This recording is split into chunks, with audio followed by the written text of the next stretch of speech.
ஆண்டவருடைய பிள்ளைகளே, இந்த இந்த எலும்புகள் நிறைந்த இந்த பள்ளத்தாக்குல ஆண்டவர் இந்த எலும்புகளை எல்லாம் ஒன்று சேர்த்து ஒரு மனுஷனா நிறுத்துறதற்கு ஆண்டவர் எதை அனுப்புவார் அப்படின்னா, காற்றை அனுப்புவார். என்ன அனுப்புவாரு? வேதத்துல இந்த காற்று அப்படின்ற இந்த வார்த்தையை வச்சு நிறைய ஆசீர்வாதங்கள் இருக்கிறது. அப்படின்னா அவர் காற்றை தன்னுடைய பண்டக சாலையிலிருந்து புறப்பட பண்ணினார். அப்போ ஒரு காற்று அடிக்குது. அந்த காற்று அடிக்கும் போது என்ன ஆகுது அப்படின்னு சொன்னா, அங்க இருக்கிறது எல்லாமே வித்தியாசமா மாறுது. முதல்ல ஆண்டவர் தன்னுடைய கைகளினாலே மண்ணை எடுத்து பிசைந்து ஒரு ஒரு உருவத்தை உண்டு பண்ணி அவர் என்ன பண்றாருமா, ஊதினான். மனுஷன் என்ன ஆனா அப்படின்னா ஜீவ ஆத்துமாவானான். அப்போ அவருடைய வாயிலிருந்து புறப்படுகிற அந்த காற்று ஒரு மனுஷனுக்குள்ள ஜீவன் கொடுக்குது. அப்ப நான் என்ன ஃபீல் பண்றேன் அப்படின்னா, இன்னைக்கு அந்த காற்றை நம்ம அனுபவிக்க போறோம். அந்த காற்றை ஆண்டவர் ஊத போறாரு. அந்த காற்றினுடைய வல்லமை நம்மேல் தொட போகிறது. எத்தனை பேர் ஆமோதிக்கிறீர்கள்? அந்த வசனத்தை நீங்க வாசிக்கும் போது 37ஆம் அதிகாரத்தினுடைய 9வது வசனத்தை வாசிக்கலாமா? 37:9 வாசிப்போம். அப்பொழுது அவர் என்னை பார்த்து, நீ ஆவியை நோக்கி தீர்க்க தரிசனம் உரை, மனுபுத்திரனே நீ தீர்க்க தரிசனம் உரைத்து கர்த்தராகிய ஆண்டவர் உரைக்கிறது என்னவென்றால், ஆவியே நீ காற்று திசை 4லும் இருந்து வந்து கொலையுண்ட இவர்கள் உயிரிழையும்படி இவர்கள் மேல் ஊது என்கிறார். ஆமென். திரும்ப அந்த கடைசி அதை வாசிங்க, எல்லாரும் வாசிக்கணும். ஆண்டவர் உரைக்கிறது என்னவென்றால், ஆவியே நீ காற்று திசை 4லும் இருந்து வந்து கொலையுண்ட இவர்கள் உயிரடையும்படி இவர்கள் மேல் ஊது என்கிறார் என்று சொல் என்றார். ஆமென். இங்க இப்போ என்ன சொல்லப்படுது அப்படின்னு சொன்னா, இந்த எலும்புகள் நிறைந்த பள்ளத்தாக்குல என்ன வருதாமா? ஒரு காற்று. அந்த காற்று எங்க இருந்தெல்லாம் வருதாமா? சொல்லுங்க, எங்க இருந்து வருதாமா? 4 திசையிலிருந்து 4 காத்தடிக்குது. அப்போ இந்த 4 திசையிலிருந்தும் காற்று அடிக்கும் போது இந்த எலும்புகள் என்ன பண்ணுதுன்னா அப்படியே உயிர் அடையுது. ஹல்லேலூயா. சோ இன்றைக்கு நான் இந்த செய்தியில 4 காற்றுகளை குறித்து தான் சொல்ல போறேன். இந்த 4 காற்றும் நம்ம வீட்டுல வீச போகுது, நம்ம சரீரத்துல வீச போகுது, நம்முடைய வேலைகளில் அது வீச போகிறது. இந்த 4 காற்றும் நம்மேல் வீசும் போது வேதம் சொல்லுகிறது, கொலையுண்ட இவர்கள் உயிரடையும்படி, கொலையுண்டு கிடக்கிற இவர்கள் உயிரடையும்படி, மரித்த இவர்கள் உயிரடையும்படி, சதைகள் இல்லாத இந்த எலும்புகள் உயிரடையும்படி கர்த்தருடைய ஆவியானுடைய காற்று நம்மேல் வீச போகிறது. ஆமென். அந்த காற்றை நம்ம இன்னைக்கு அனுபவிக்க போறோம். இன்னைக்கு நிறைய பேருக்கு மேல அந்த காற்றினுடைய வாசனையை நீங்கள் உணர போகிறீர்கள். அந்த காற்று வருகிறது யாருக்கும் தெரியாது, போகிறது யாருக்கும் தெரியாது. ஆனா அந்த காற்று உங்க மேல அடிக்கும் போது ஒரு பெரிய மாற்றம் மட்டும் உங்களுக்குள்ள வரும். இந்த ஜபத்தில் அந்த பலத்த காற்றை அனுபவிக்கணும்னு சொல்லி வாஞ்சியோட கூட இருக்கிற நிறைய பேருக்கு, அப்பா என் மேல அந்த காற்று ஊதப்படணும். ஆவியே நீ காற்று திசை 4லும் வந்து கொலையுண்ட இவர்கள் உயிரடையும்படி இவர்கள் மேல் ஊது. இப்பொழுது பரிசுத்த ஆவியானவர் கொலையுண்டு கிடக்கிற எங்கள் பிள்ளையின் மேல இப்ப அசைவாடி, செங்கடல் மேல அசைவாடின கர்த்தர் எங்க மேல நீர் அசைவாடுவீராக. எங்க திருச்சபையில அசைவாடும், எங்க ஜனங்கள் மத்தியில நீர் அசைவாடுவீராக. ஸ்தோத்திரம். ஆமென். ஹல்லேலூயா. நம்பர் 1, முதலாவதாக ஒரு காற்று வேதத்தில் இருக்கிறது. யாத்திராகமம் 14ஆம் அதிகாரத்தினுடைய 21வது வசனத்தை வாசிக்கலாமா? யாத்திராகமம் 14ஆம் அதிகாரத்தினுடைய 21வது வசனம் வாசிக்கலாம். மோசே தன் கையை சமுத்திரத்தின் மேல் நீட்டினான். அப்பொழுது ரா முழுதும் பலத்த கீழ் காற்றினால் சமுத்திரம் ஒதுங்கும்படி செய்து அதை வறண்டு போக பண்ணினார். ஜலம் பிளந்து பிரிந்து போயிற்று. ஹல்லேலூயா. மோசே தன் கைகளை சமுத்திரத்தின் மேல் நீட்டினான். அப்பொழுது கர்த்தர் ரா முழுவதும் பலத்த கீழ் காற்றினால் சமுத்திரம் ஒதுங்கும்படி செய்து. ஹல்லேலூயா. ஆண்டவருடைய பிள்ளைகளே, வேதத்திலே முதலாவதாக ஒரு காற்று, அது என்ன காற்று அப்படின்னு சொன்னா கீழ் காற்று. எல்லாரும் சொல்லுங்க, கீழ் காற்று. அந்த கீழ் காற்று எங்க வீசப்படுது அப்படின்னு சொன்னா, இஸ்ரவேல் ஜனங்கள் எகிப்திலிருந்து பிரயாணம் பண்ணி இப்போ சமுத்திரத்துக்கு முன்பாக வந்து நிற்கிறார்கள், செங்கடலுக்கு முன்னாடி வந்து நிற்கிறாங்க. இப்ப செங்கடல் அவர்களுக்கு முன்பாக அடைக்கப்பட்டிருக்கிறது. என்ன பண்றதுன்னு தெரியல, பின்னாடியும் போக முடியல, முன்னாடியும் போக முடியல, எங்க பார்த்தாலும் ஒரு அடைத்தது. அப்போ ஆண்டவர் தன்னுடைய ஜனங்களை காப்பாற்றுவதற்கு கர்த்தர் என்ன அனுப்பினார்னா ஒரு கீழ் காற்றை கர்த்தர் அனுப்பினார். அந்த கீழ் காற்று என்ன பண்ணுச்சுன்னா, இரவு முழுவதும் அந்த கீழ் காற்று அப்படியே அடிச்சு சமுத்திரத்தை என்ன பண்ணிச்சாமா, அப்படியே ஒதுக்கிருச்சு.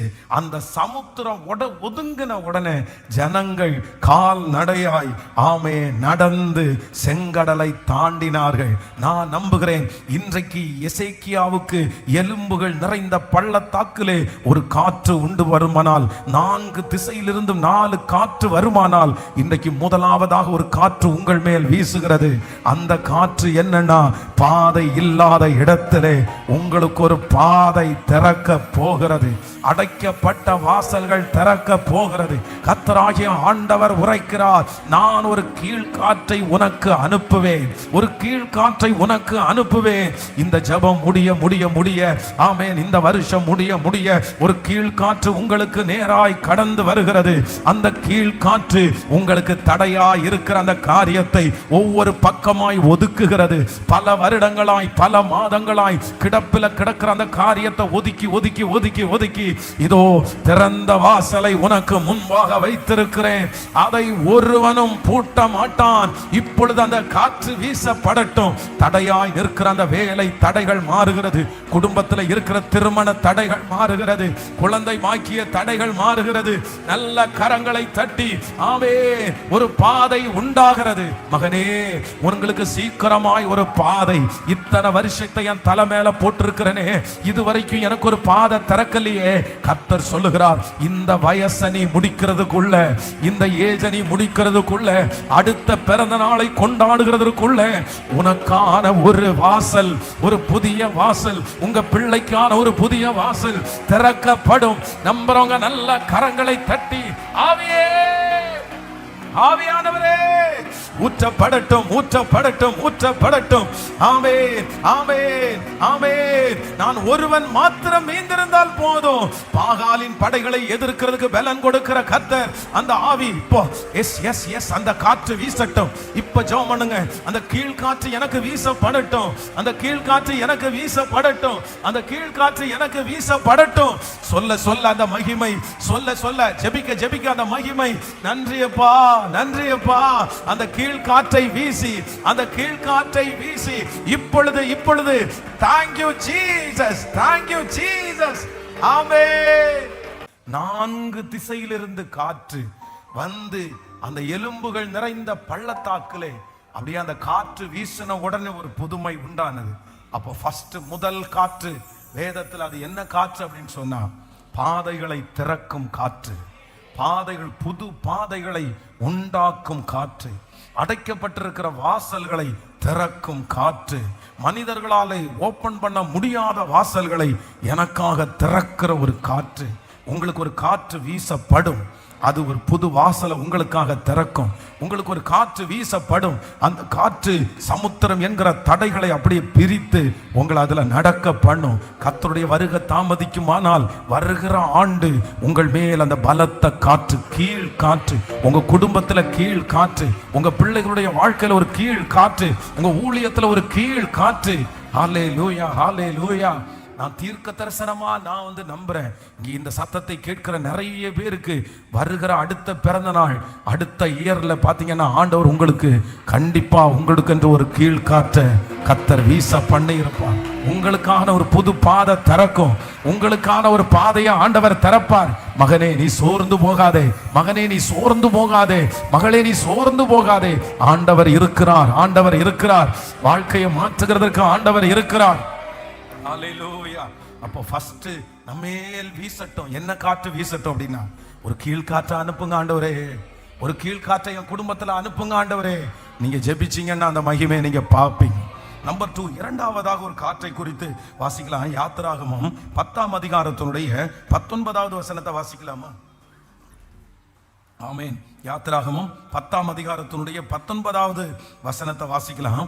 அப்பொழுது கர்த்தர் மகா பலத்த மேல் காற்றை வீசும்படி செய்தார். அது வெட்டி கிளிகளை அடித்து கொண்டு போய் செங்கடலிலே போட்டது. எகிப்தின் எல்லை எங்கும் ஒரு வெட்டுக்கிளி ஆகிலும் மீதியாயிருந்ததில்லை. இன்னொரு விஷயம் கூட வாசிக்கலாம். அப்பொழுது கர்த்தர் மகா பலத்த பெரும் காற்றை வீசும்படி செய்தார். அது வெட்டு கிளிகளை அடித்து கொண்டு போய் செங்கடலிலே போட்டது. எகிப்தின் எல்லை எங்கும் ஒரு வெட்டுக்கிளி ஆகிலும் மீதி இருந்தது இல்லை. ஹல்லேலூயா. ஆண்டவருடைய பிள்ளைகளே, ஃபர்ஸ்ட் நம்பர் 1, ஃபர்ஸ்ட் கர்த்தர் அனுப்பின காற்று என்ன அப்படின்னா, கர்த்தர் கீழ்காற்று. அந்த கீழ்காற்று என்ன கொண்டு வரும் அப்படின்னு சொன்னா, அது பாதையை என்ன பண்ணுமாமா? நான் நம்புறேன் நமக்கு ஒரு கீழ்காற்று வீச போகுது. எஸ், ஆமே. நம்முடைய குடும்பத்தில் ஒரு கீழ்காற்று வீச போகுது. இது மற்றவங்களுக்கு புரியாது, உலகத்தில் இருக்கிறவங்களுக்கு இது சொன்னா விளங்காது. ஆனா நமக்கு தெரியும், கர்த்தர் ஒரு காற்றை அனுப்ப போகிறார். எலும்புகள் நிறைந்த பள்ளத்தாக்குல கர்த்தர் ஒரு காற்றை அனுப்புவார். ஆனால் நமக்கு ஒரு காற்றை அனுப்ப போகிறார். அந்த காற்று, முதல் காற்று என்ன காற்றுனா, கர்த்தர் கீழ்காற்றை அனுப்பி நமக்கு ஒரு பாதையை திறக்க போறாரு. இங்க இரண்டாவதாக ஒரு காற்று இருக்குது. இந்த காற்று என்ன காற்று அப்படின்னா, இது மேல் காற்று. இந்த மேல் காற்று எங்க நடந்துச்சு அப்படின்னு சொன்னா, இஸ்ரவேல் ஜனங்கள் எல்லாரையுமே எகிப்தினுடைய ராஜாவிடத்துல வந்து மோசே சொல்றாரு, இல்ல இந்த ஜனங்களை எல்லாம் விட்டுறணும், நாங்க ஆராதிக்க போறோம்னு சொன்ன உடனே பார்வோனுடைய இருதயம் கடினமானது. உடனே கடினமான உடனே அவர்களுக்கு வாதை அனுப்புறதுக்கு என்ன கொடுத்தாங்கன்னா, வெட்டு கிளிகள். இந்த வெட்டு கிளிகள் என்ன பண்ணுச்சுன்னா, எல்லா பக்கமும் நஷ்டத்தை உண்டு பண்ணிருச்சு. அப்படின்னா அவருடைய விவசாயத்தின் மேல, அவருடைய சாப்பிடுற பொருள் மேல, இது எல்லாம் வெட்டுக்கிளைகள் வந்து அந்த தேசத்துல இருக்கிற எல்லா பச்சை இலைகளையும் எல்லாத்தையும் சாப்பிட்டுருச்சு. ஆனா இப்போ பார்வோனுடைய இருதய கடினம் மாறி, எப்படியாவது இந்த வெட்டுக்கிளி எங்களை விட்டு போட்டோம் வேண்டான்னு சொன்ன உடனே இப்ப ஆண்டவர் வந்து மோசையின் மூலமாய் ஒரு அற்புதத்தை செய்யறாரு. அவருடைய மேல் காற்றை வீசும்படி செய்கிறார். அப்பொழுது என்ன பண்ணுதுன்னா, இந்த வெட்டுக்கிளிகளை எல்லாம் எங்க போச்சுன்னா சமுத்திரத்திற்கு போயிச்சு. அதுல ஒரு பெரிய ஆச்சரியம்னா, எகிப்தில் எல்லை எங்கிலும் ஒரு வெட்டுக்கிளி ஆகிலும் மீதி இருக்கவில்லை. அப்போ இந்த மேல் காற்றுக்கு ஒரு பவர் இருக்குது, மேல் காற்றுக்கு ஒரு வல்லமை இருக்குது. இந்த மேல் காற்றுக்கு இருக்கிற வல்லமை என்ன அப்படின்னா, நஷ்டத்தை விளைவிக்கிற வெட்டுக்கிளிகளை ஒண்ணு கூட இல்லாம அத்தனையும் சமுத்திரத்துல தள்ளக்கூடிய பவர் இந்த மேல் காற்றுக்கு இருக்குது. நான் நம்புறேன், கர்த்தர் இன்றைக்கு ஒரு மேல் காற்றை உங்க குடும்பத்துல வீச பண்ணுகிறார், உங்க மேல வீச பண்ணுகிறார். தேவனால் அனுப்பப்படுகிற ஒரு மேல் காற்று உங்களுக்கும் எனக்கும் வீசப்படுகிறது. இதோ அது நஷ்டங்களை வாரி கொண்டு போகிறது. இதுவரையிலையும் எங்கு கையடிச்சு வச்சாலும் நஷ்டம், இதுவரையிலும் எங்கு போனாலும் ஒரு நஷ்டம், எல்லா பொருட்களும் நஷ்டம், எங்க போனாலும் சேதம் ஆயிட்டே இருக்குது. ஆனா கர்த்தர் இன்றைக்கு ஒரு காற்றை வீச பண்ணுவார்.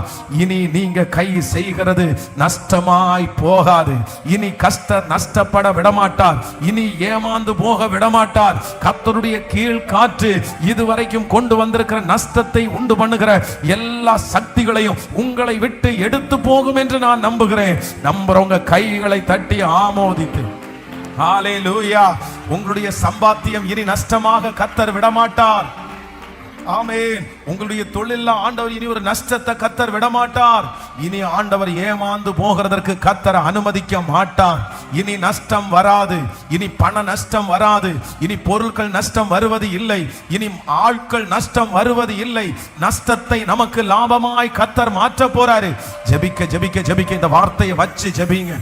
இத்தனை நாட்களும் பல நஷ்டம், எத்தனை நஷ்டம், எவ்வளவு நஷ்டமாயிருச்சு. நான் சம்பாதிச்சதெல்லாம் நஷ்டமாயிருச்சு, நான் எடுத்ததெல்லாம் நஷ்டமாயிருச்சு. இது எனக்கு திரும்பி வருமான்ற ஒரு கேள்விக்குறி. கர்த்தர் இன்னைக்கு வாக்கு கொடுக்கிறார், ஒரு மேல் காற்றை கர்த்தர் அனுப்பி உங்களை நஷ்டப்படுத்த வேண்டும் என்று இருக்கிற அந்த வெட்டுக்கிளிகளை, அந்த வெட்டுக்கிளிகளை போல அந்த மனுஷர்களை கர்த்தர் சமுத்திரத்தில் தள்ளி, இதோ இனி உங்களை சுற்றிலும் ஒரு நஷ்டம் வராதபடி. ஹல்லேலூயா. Thank you Jesus. நஷ்டங்களை மாற்றுகிற கர்த்தர், நஷ்டங்களை மாற்றுகிற கர்த்தர். நம்ம ஜெபிக்க போறோம். எதுக்கு ஜெபிக்க போறோம்னா, ஆண்டவரே என் நஷ்டங்களை நீர் மாற்றுவீர். ஹல்லேலூயா. ராம் முழுதும் பிரயாசப்பட்டோம், வீட்டுக்கு போறதுக்கு மனசே இல்லை. ஏன் மனசு இல்லை அப்படின்னு சொன்னா, அவ்வளவு எக்ஸ்பென்ஸ், அவ்வளவு செலவு. ஒரு விசை மீன் பிடிக்கிறதுக்கு போட்டை எடுத்துட்டு கடலுக்குள்ள போகணுன்றது சாதாரணம் அல்ல. அவ்வளவு செலவு, அவ்வளவு செலவு. கூட 4 பேர் வந்தா, அந்த வலை இழுக்கிறதுக்கு 4 பேர் வந்தா 4 பேருக்கு சம்பளம் கொடுக்கணும். அந்த வலையை உள்ள போட்டுட்டு வெளியே எடுக்கிறன்னா அந்த வலையை அலசுறதுக்கு 2-3 மணி நேரம் ஆகும். ஏன்னா அந்த வலைக்குள்ள இருக்கிற சின்ன சின்ன அந்த டஸ்ட் நிறைய இருக்கும். அதெல்லாம் ஒன்னொன்னா எடுக்கணும். அப்போ ஒரு டைம் மீன் பிடிக்க போறது அப்படின்றது மிகப்பெரிய இன்வெஸ்ட்மெண்ட். அது திரும்பி வரும்போது அந்த கப்பல் எல்லாம் மீனோட வந்தாதான் அவங்களுக்கு ஏதாவது கொஞ்சமாவது கையில நிற்கும். ஆனா இப்போ வேதம் சொல்லுது, ராம் முழுதும் பிரயாசப்பட்டோம், அவங்களுக்கு என்ன பண்ணலைன்னா ஒன்றும் அகப்படவில்லை. நஷ்டம் நஷ்டம் அப்படின்னா எல்லாருக்கும் காசு கொடுக்கணும், வலையை அலசுறதுக்கு காசு கொடுக்கணும், போட்டுக்கு ரெண்ட் கொடுக்கணும், இந்த மாதிரி நிறைய இருக்குது. ஆனா வேதம் சொல்லுகிறது, அந்த நஷ்டத்தை ஆண்டவர் அந்த படகுலே ஏறி அதை லாபமாய் கர்த்தர் மாற பண்ணினார். ஆமென். கடலின் ஆழத்துல போய் அவங்க வலையை போட்ட உடனே அந்த படகும் இன்னொரு படகும் மூழ்கத்தக்கதான மீன்களை கர்த்தர் தந்தார். நான் இந்த பலிபீடத்திலிருந்து இந்த 87வது நாள் ஜெபத்துல உங்க எல்லாரையும் கர்த்தருடைய துணையோடு நான் ஆசீர்வதிக்கிறேன். ஏசப்பா, உங்களுக்கு ஒண்ணு செய்யணும், உங்களுக்கு ஒண்ணு செய்யணும். இனி சம்பாதிக்கிற பணம் உங்களுக்கு நஷ்டமாக கூடாது. இனி வட்டிக்கு கொடுத்து நஷ்டமாக கூடாது. இனி வாடகை அப்படின்னு கொடுத்து நஷ்டமாக கூடாது. இனி தேவையில்லாத செலவுனால நஷ்டமாக கூடாது. இனி பழுது பார்க்குறீங்கன்னு சொல்லி நஷ்டமாக கூடாது. இனி யாரோ ஒருத்தர் ஏமாத்திட்டாங்கன்னு சொல்லி நீங்க நஷ்டமாக கூடாது. இனி மருத்துவமனைக்கு செலவு பண்ணிட்டேன்னு சொல்லி நீங்க நஷ்டமாக கூடாது. நீங்க சம்பாதிக்கிற அத்தனை பணத்தையும் கர்த்தர் ஒரு மேல் காற்றை கர்த்தர் அனுப்பி அந்த நஷ்டத்தை உண்டு பண்ணுகிற வெட்டு கிளிகளை எல்லாம் கர்த்தர் சமுத்திரத்தின் ஆழத்துல இன்று கண்ட அந்த வெட்டு கிளிகளை, இன்று கண்ட அந்த எகிப்தியனை, இன்று கண்ட அந்த நஷ்டத்தை உண்டு பண்ணுகிற அந்த அசுத்த கிரியைகளை இனி என்றுமே காணாத அளவிற்கு வல்லமை வல்லமை வல்லமை வல்லமை. ஜெபிங்க ஜெபிங்க, சத்தத்தை உயர்த்தி சத்தமாய் ஜெபிக்க அது நடக்கட்டும். உங்க பிள்ளைகளுக்காக ஜெபிங்க, உங்க வேலைக்காக ஜெபிங்க.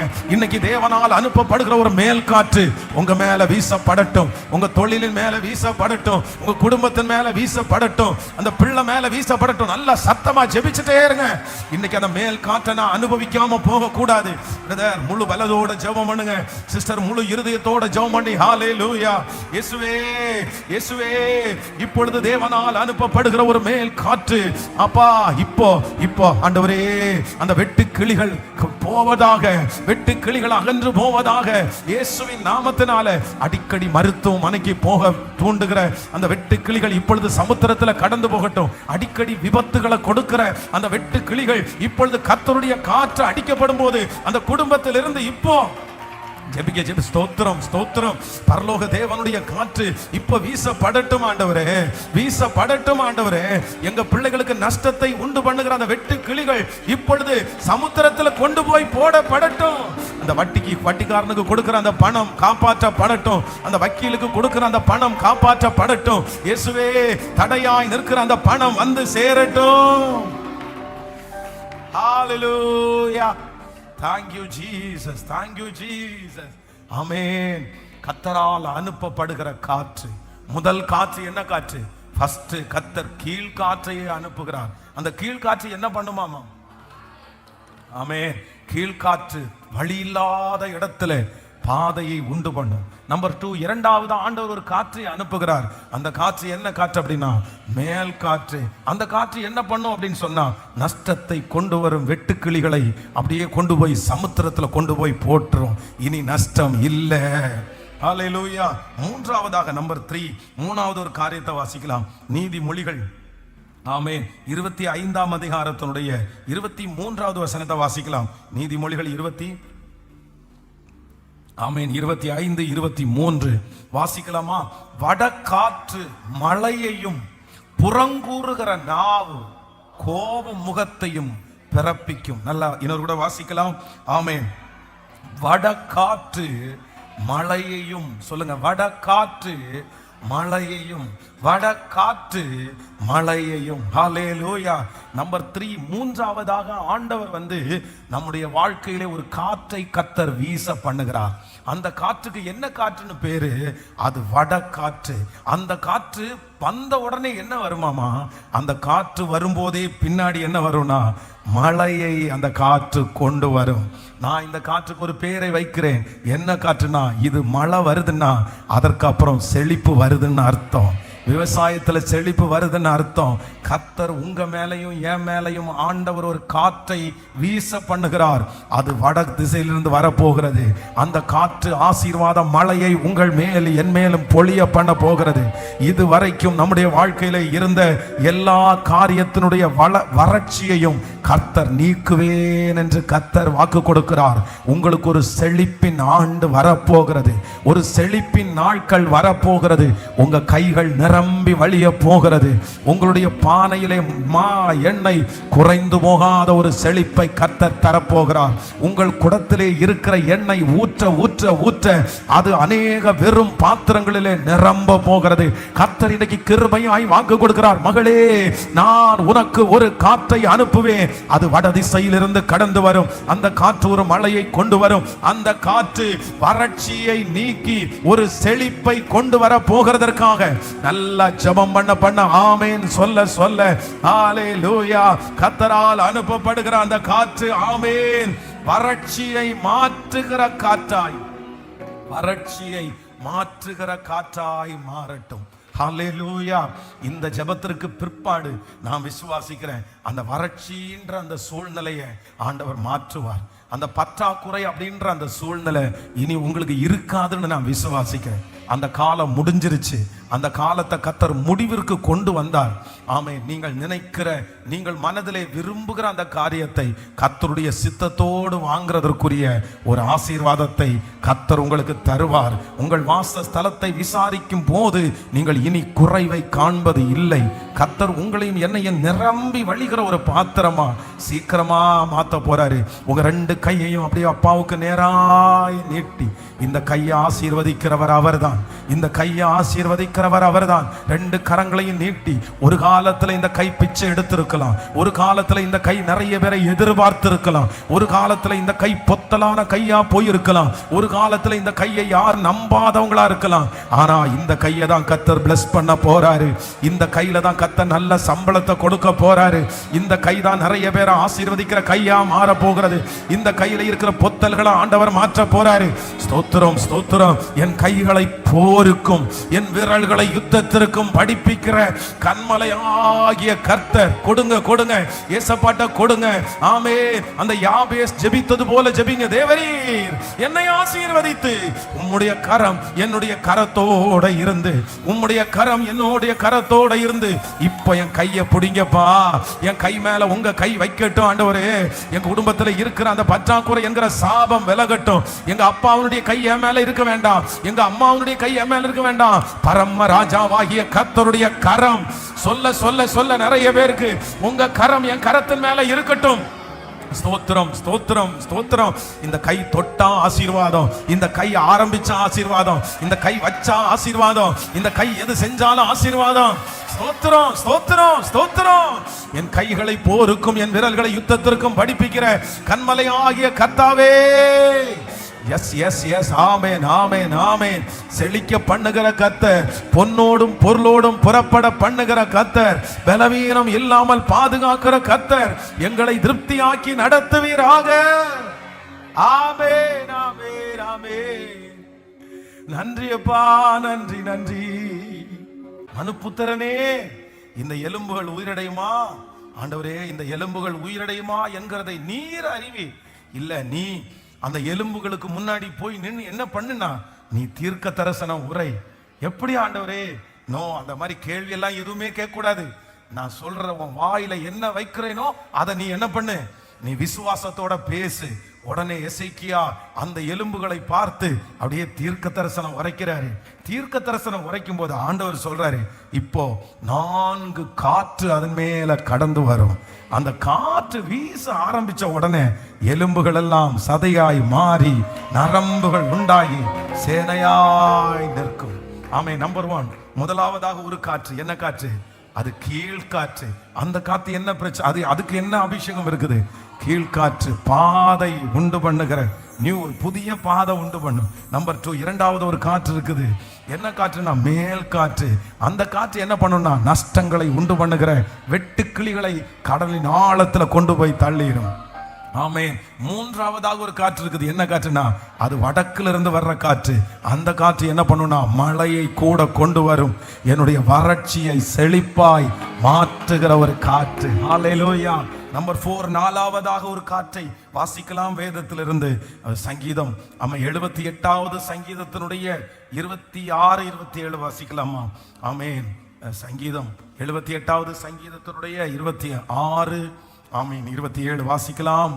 ஆகாசத்தில் கீழ்காற்றை வரப்பண்ணி, ஆமென், தம்முடைய வல்லமையினால் தென்றலையும் வீச செய்து, ஆமென், மாம்சத்தையும் தூளத்தனையும் சிறகுள்ள பறவைகளையும் கடற்கரை மணலத்தனையாயும் வர்ஷிக்க பண்ணி. ஹல்லேலூயா.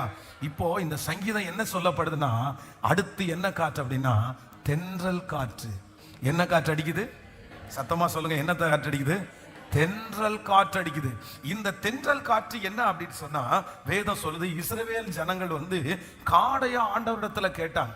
அப்படி நான்வெஜ் கேட்கும் போது ஆண்டவர் காடைகளை என்ன பண்ணார் அப்படின்னு சொன்னா, அவைகளை 2 முழத்துல கர்த்தர் என்ன பண்றாரு மாமா? ஆமென், பறக்க பண்ணினார். காடைகளை ஆண்டவர் கீழே போடல. காடைகள் எல்லாம் நம்ம காடைகள் வரவழைத்தார், மன்னாவால் உணவளித்தார் அப்படின்னு பாடும்போது காடை என்னமோ கீழே கிடந்துச்சு, எல்லாம் ஒன்னொன்னா பொறுக்கிட்டாங்க அப்படின்னு. கிட்டத்தட்ட 20 லட்சம் பேர் இருக்கிறாங்க. ஒருவேளை அப்படி காடையை கீழே போட்டிருந்தாருன்னா அந்த காடைகள் எல்லாம் பாதி மிதிச்சு எல்லாருமே ரொம்ப கஷ்டமா இருக்கும். அது செத்து அதுவே ஒரு பக்கத்துல நாரி இருக்கணும். ஆனா காடையெல்லாம் எத்தனை அடியில் இருந்துச்சுன்னா அப்படியே ஃப்ரெஷ்ஷா பறந்துட்டே இருந்துச்சு. கையை நீட்டி என்ன பண்ணிட்டாங்களாமா, அவங்க இன்ட்ரெஸ்டா பிடிச்சி சமைச்சு சாப்பிட்டாங்க. அப்போ அதற்கு கர்த்தர் என்ன காற்றை அனுப்பினார்னா தென்றல் காற்றை கர்த்தர் அனுப்பி இதுவரையிலையும் இஸ்ரவேல் ஜனங்கள் பார்த்திராத ஒரு புதுமையை கர்த்தருடைய கண்களிலே காண பண்ணினார். ஹல்லேலூயா, ஹல்லேலூயா. நான் விசுவாசிக்கிறேன் கர்த்தர் 4வது ஒரு காற்றை நம்மேல அனுப்பி என்ன செய்ய போறார் அப்படின்னா ஒரு புதிதானவைகளை கர்த்தர் புறப்பட பண்ணினார். அதான் ஃபர்ஸ்டே ஆண்டவர் பேசினார், ஒரு நியூ பிகினிங், ஒரு நியூ லைஃப், ஒரு புது வாழ்க்கை, ஒரு புது வேலை, ஒரு புது ஊழியம், ஒரு புது சம்பாத்தியம், ஒரு புது வருமானம், ஒரு புது அபிஷேகம், எல்லாவற்றிலையும் ஒரு புதுமையை கர்த்தர் உங்களுக்கு இதுவரைக்கும் இருந்தது அல்ல, இதுவரைக்கும் தொடர்ந்தது அல்ல. நிச்சயம் நிச்சயம் இது நடக்கும். பிரதர், ஒரு புதுமையை பார்ப்பீங்க. சிஸ்டர், ஒரு புதுமையை கண்கள் காண பண்ணும். கர்த்தர் ஒரு நியூவை காண பண்ணுவார். இத்தனை வருஷம் பார்த்தது இல்லை, இத்தனை மாசம் பார்த்தது இல்லை. கர்த்தர் எனக்கென்று ஒரு தென்றல் காற்றை கர்த்தர் வீச பண்ணி எனக்கு ஒரு புதுமையை கொடுப்பார் என்று நம்புறவங்க நல்ல கரங்களை தட்டி கர்த்தர ஆமென். ஸ்தோத்திரம், ஸ்தோத்திரம், ஸ்தோத்திரம், ஸ்தோத்திரம், ஸ்தோத்திரம். ஆமென். எனக்கு ஒரு புதுமையை அனுப்புகிற தேவன். ஹல்லேலூயா. இப்ப சொல்லுங்கப்பா, யாருக்கெல்லாம் அந்த 4 காற்றும் வீசப்படணும்? என் மேல காற்று வீச, என் மேல ஆண்டவரால் அனுப்பப்படுகிற தென்றல் வீசட்டும். கர்த்தர் இன்னைக்கு என்ன பண்ணாருன்னா ஊத போறாரு. ஆண்டவர் அவருடைய ஆவிய ஆண்டவர் ஊத போறாரு. அது ஒவ்வொருத்தருக்குள்ளாக வந்து அந்த காற்று அப்படியே கர்த்தர் அமர்ந்திருக்க போகிறது. வாஞ்சிக்கிறவங்களுக்கு அப்படியே நடக்கும் என்று நான் நம்புகிறேன். Thank you Jesus. Hallelujah. ஆமென். அவர் மிச்சம் எடுக்கிறதற்கு கர்த்தர் உதவி செய்கிறவர். ஆவியானவர் எங்கே உண்டோ அங்கே விடுதலை உண்டு. ஆமென். இன்றைக்கு எசேக்கியேலுடைய தீர்க்க தரிசன புஸ்தகத்துல அப்படியே வந்தோம். ஃபர்ஸ்ட் எசேக்கியேலை குறித்து ஆண்டவர் பேசினாரு. எசேக்கியேலை பார்த்து ஆண்டவர் என்ன சொல்றாரு? நீ என்ன பண்ணாத, நீ பயப்படாத. நீ எங்க இருந்து பயப்படாத? முள்ளுகளுக்குள்ளும் நெரிஞ்சல்களுக்குள்ளும் தேள்களுக்குள்ள நீ இருந்தாலும் அவர்கள் வார்த்தைக்கு நீ பயப்படவும் கலங்கவும் வேண்டாம். நான் உன்னை அனுப்புறது எதுக்கு அனுப்புறேன்னா ஒரு நியூ பிகினிங், ஒரு புதுமையான ஊழியத்தை உன் கையில நான் தரப்போறேன். இது வரைக்கும் எந்த தீர்க்கதரிசியும் செய்திராத ஒரு ஊழியத்தை உனக்கு தரப்போறேன். அதனால நீ என்ன பண்ணாத, நான் பயப்படாத, முள்ளுகளுக்கு பயப்படாத, தேள்களுக்கு பயப்படாத, நெரிஞ்சலுக்கு பயப்படாத, வார்த்தைகளுக்கு பயப்படாத. நான் உன் கூட இருக்கிறேன். நான் ஒரு புதுமையை உனக்கு தரப்போறேன்.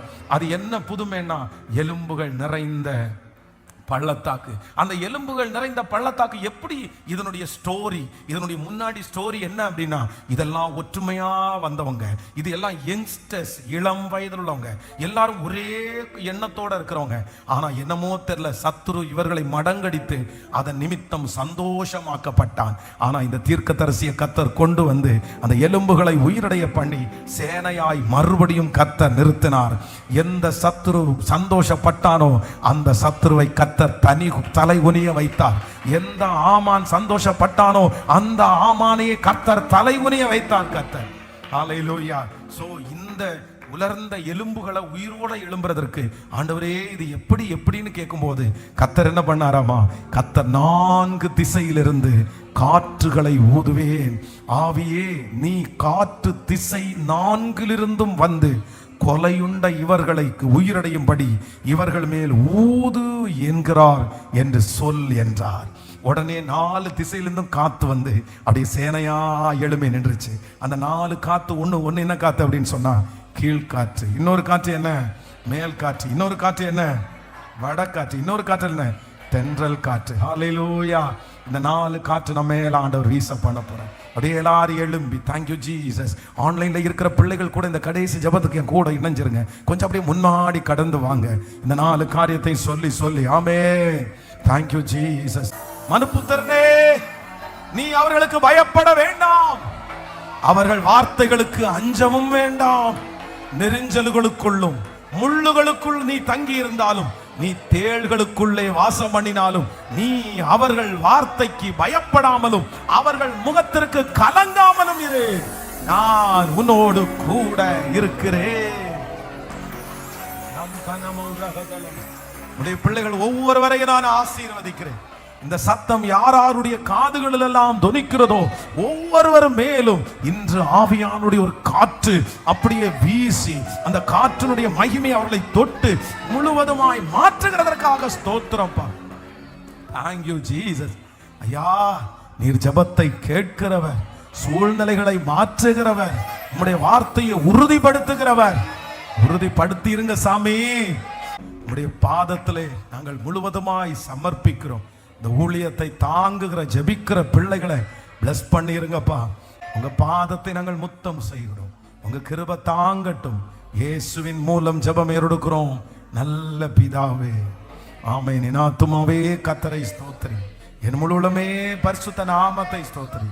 என் ஆத்துமாவே கர்த்தரை ஸ்தோத்திரி. கர்த்தர் செய்த சகல உபகாரங்களையும் மறவாது. ஆமென். ஹல்லேலூயா. நம்முடைய ஆண்டவராகிய இயேசு கிறிஸ்துவின் கிருபை, பிதாவாகிய தேவனுடைய அன்பு, பரிசுத்த ஆவியானுடைய அந்யோன்ய ஐக்கியம் நம்மளோடும் இன்றும் என்றும் சதா காலம் கூட இருப்பதாக. ஹல்லேலூயா, ஹல்லேலூயா. நான் அல்ல இயேசுவே என்னில் வாழ்கின்றார், இனி நான் அல்ல இயேசுவே என்னில் வாழ்கின்றார்.